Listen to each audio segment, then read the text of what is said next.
Let's continue with logic operators. In Python, we have two logic operators. The first one is and the second one is or.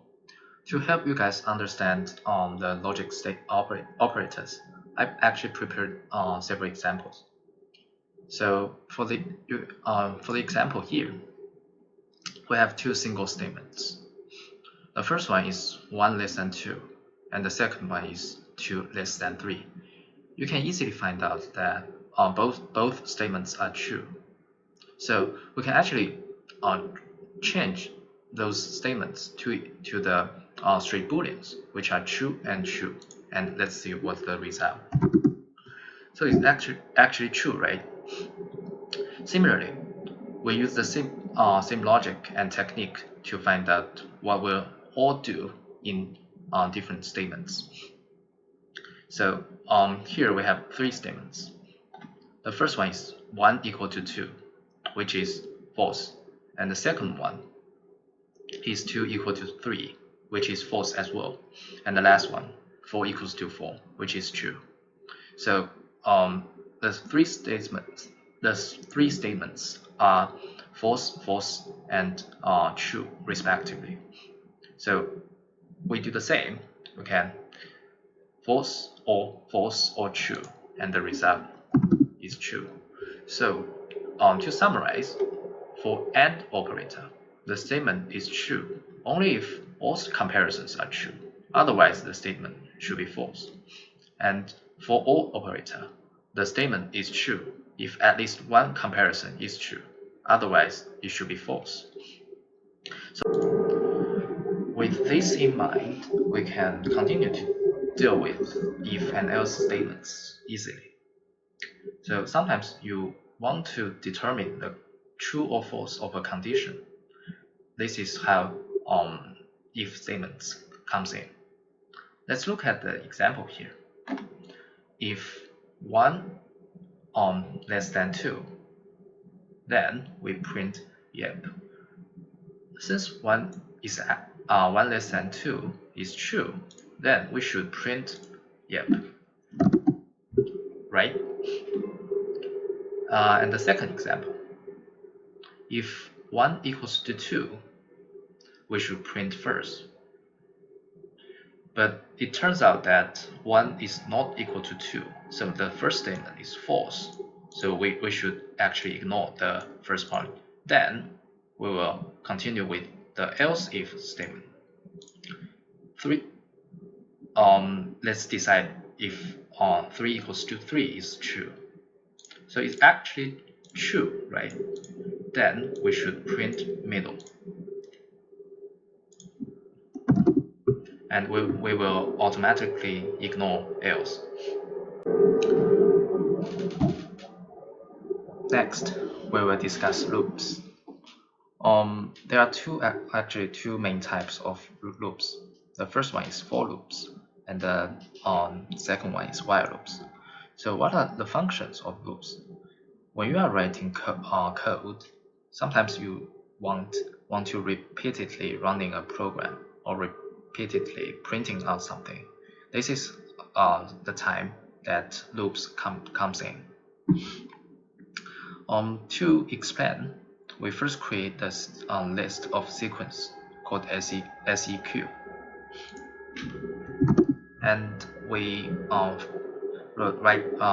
write the basic syntax of for loop, which is for something in the sequence we just created, and then we want to print out the everything inside of the sequence. Let's see. It actually prints out all of the elements inside of the sequence we previously defined. One thing you want to notice here is that you can actually change the NUM here to almost anything. For example, we can change it to ABC. And let's see what have changed. It actually remains the same. But something you have to remember is that in a strict formatting environment, you have to make your variable as clear as enough. This is why we are using NUM instead of ABC. Now, you can actually perform similar functions by using range, which is a built-in function in Python. A standard way of writing range function is that you first specify the starting point, which is 1, and then you specify the endpoint, -1, which is 5 plus 1, which is 6, and then you specify the step size. When you run, you will not see some the result you expected, but you will see something called range 1 6. This is because range in Python is a function, but if you want to see the result, you can actually add a list function to range, which will give you the result.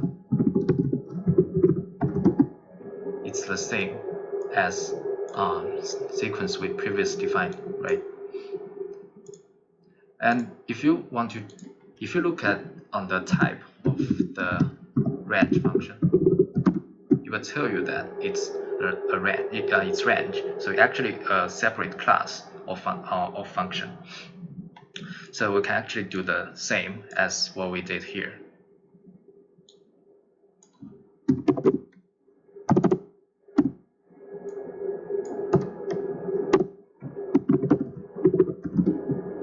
And the result should be the same. You might notice that here I actually ignore the step size here. This is because our range function has the default parameter of step size 1. So if you are choosing step size 1, you can just ignore this parameter. But if you are using step size 2, then you must specify your step size. While loops are actually quite similar to for loops, except one huge difference. That is the comparison operator here. So if the statement, the condition here has been satisfied, then the program will continuously run. So the first time we assign I equals 1, and since since 1 is less than 5, then we should run this on the whole program. And inside of the program, we assign I equals to I plus 1, which in this case I equals 2 now. And then the program rerun from at this point. Now I equals to 2, and 2 is less than 5, and the program will continue to run. And then I here equals to 3, and the program will do the same process until the condition here has been turned to false.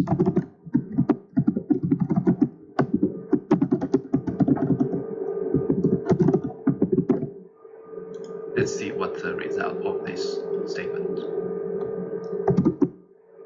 So how about if we want to mimic the same as we did in for loops part?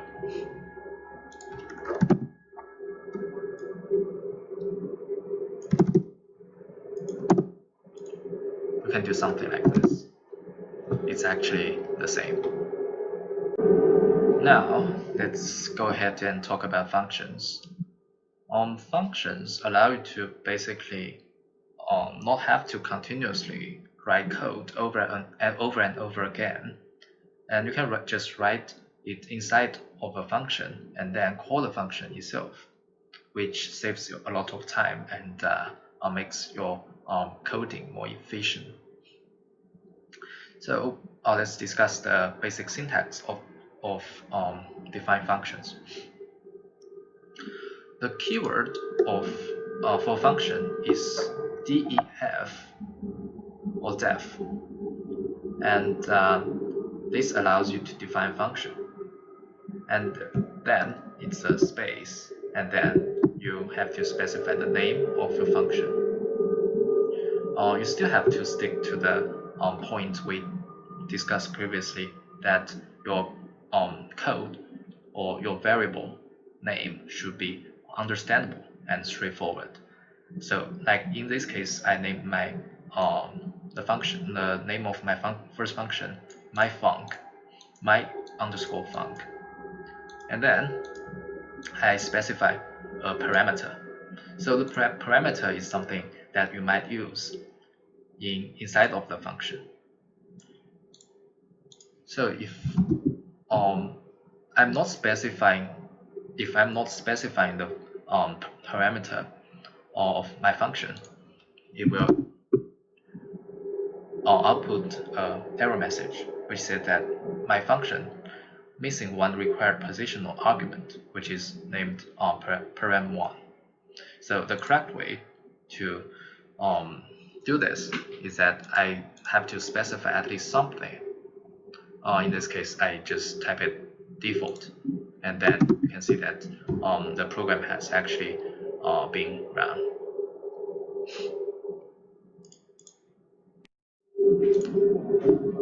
Basically, you can think of a function as a box, which you can put almost anything we have learned previously into that box, and then you can use that box again and again.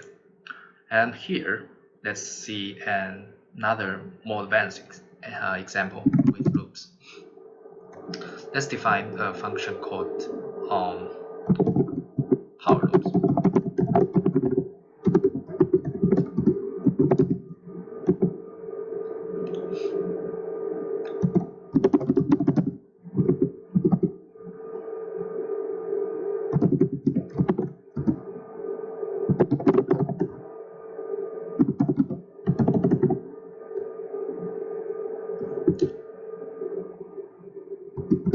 Here we defined a function which will return a loop of numbers to their power 2, and we will combine range and loops and functions here.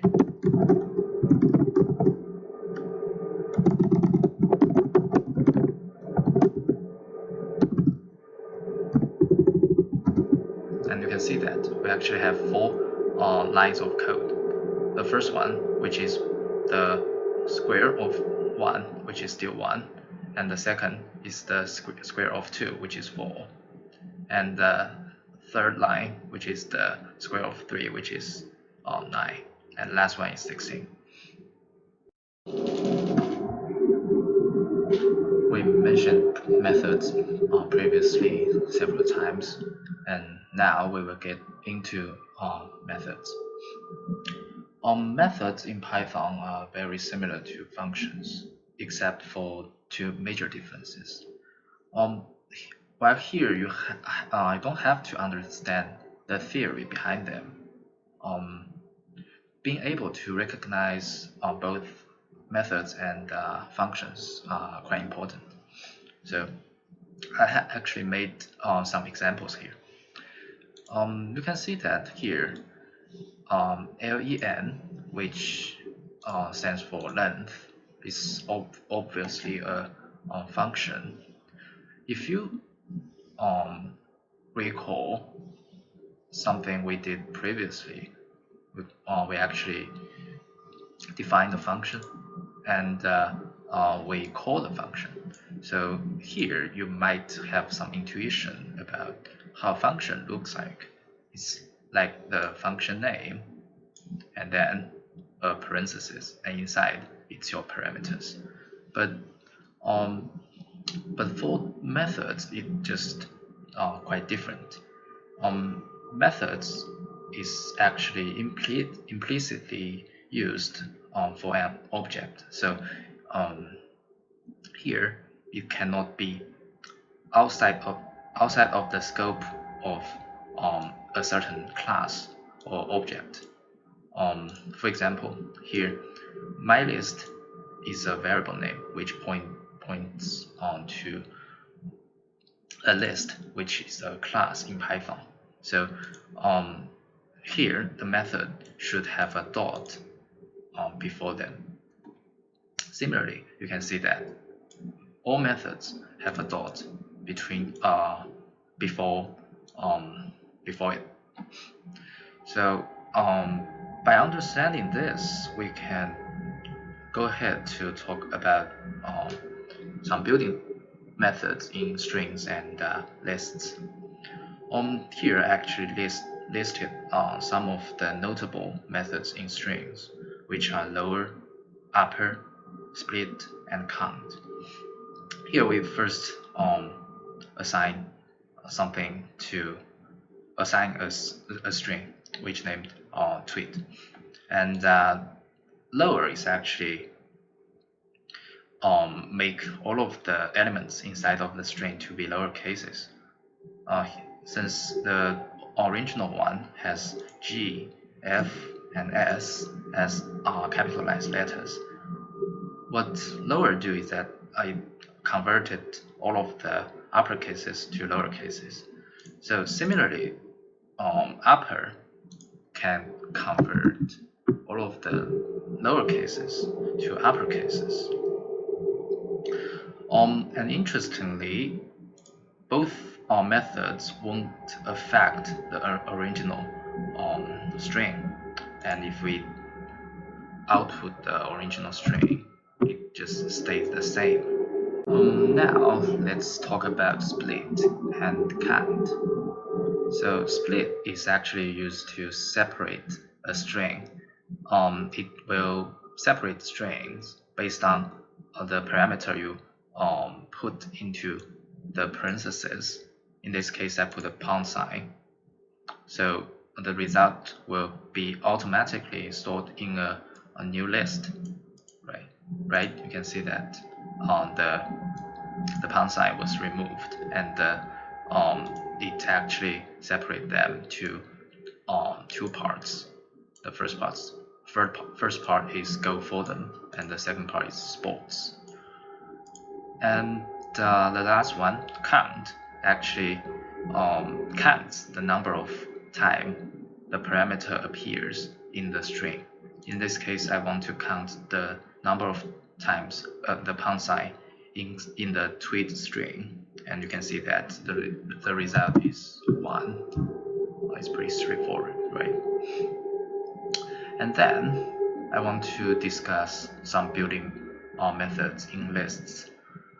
Some notable list methods are append, pop, sort, and reverse. So first we define the list. We actually defined before, so we just use the previous one we defined by list. So in append method, you have to specify a parameter which you want to add to the end of your list. So if I want to add, let's say G, a string G to the list, then we can see that after running the third cell, we can see that my list have the string G in the end, and pop is actually used to remove the last string. So we can use pop to remove the G we previously appended to our list. And now we check on my list.